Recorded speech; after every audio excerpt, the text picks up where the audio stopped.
Okay, that's a loaded question. I decided to go to India because it's kind of something that I wanted to do ever since I was a kid.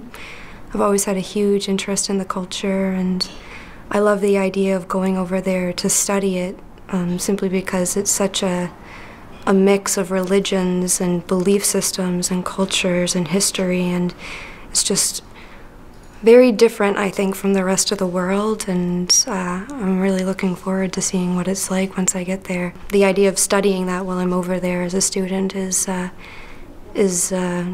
very intriguing, considering that most people just travel and experience, but I'm actually going to be learning at the same time. So here I am on the day that I'm going to India, just getting ready, packing some things up, and just getting ready to get on a plane. This is my awesome, amazing, fantastic best friend Lee. Also happens to be my boyfriend. How are you feeling today, Lee? Oh, I'm okay. I'm some mixed emotions here. Very happy for Morgan to be going and fulfilling one of her dreams, and going to some place where the culture is a lot different, and it's exactly the kind of thing that she seeks out when she travels. I think the big thing that I'm going to India for is really to experience the culture and to learn about it. The area that I'm going to is in Mysore, which is, I believe, about an hour and a half outside of Bangalore. Population's about 1 million people, which is pretty small for India, and it's actually considered the yoga capital of the world. So here I am in Montreal, the Trudeau International Airport, met up with a bunch of the students from the program, and my roommate as well. This is Lee, my roommate. She's going to be probably, one flight down. And then Dr. Cohen and Rosie, Caroline, everybody. There's a few others that we'll be meeting up with in Frankfurt. So we'll see them when we get there, but for now it's nice to have met up with more people who are going to be in the program with me and I'll be living with for the next 10 weeks.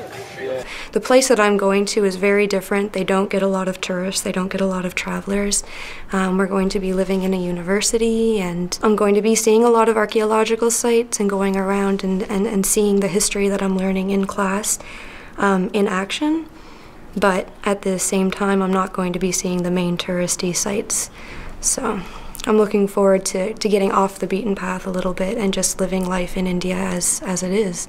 So here we are in India, completely exhausted and sweaty and dirty and ready. Yeah. Very smelly. We've just arrived at the institute where we're going to be staying for the next 2 months. It's very exciting.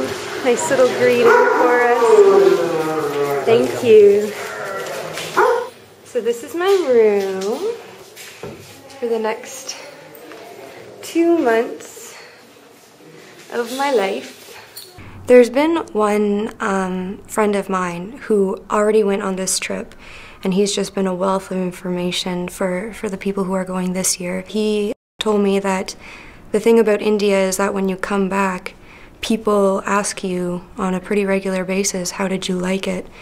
And you have to ask them to rephrase the question, because it's not how well did I like India, but how much did it change me as a person.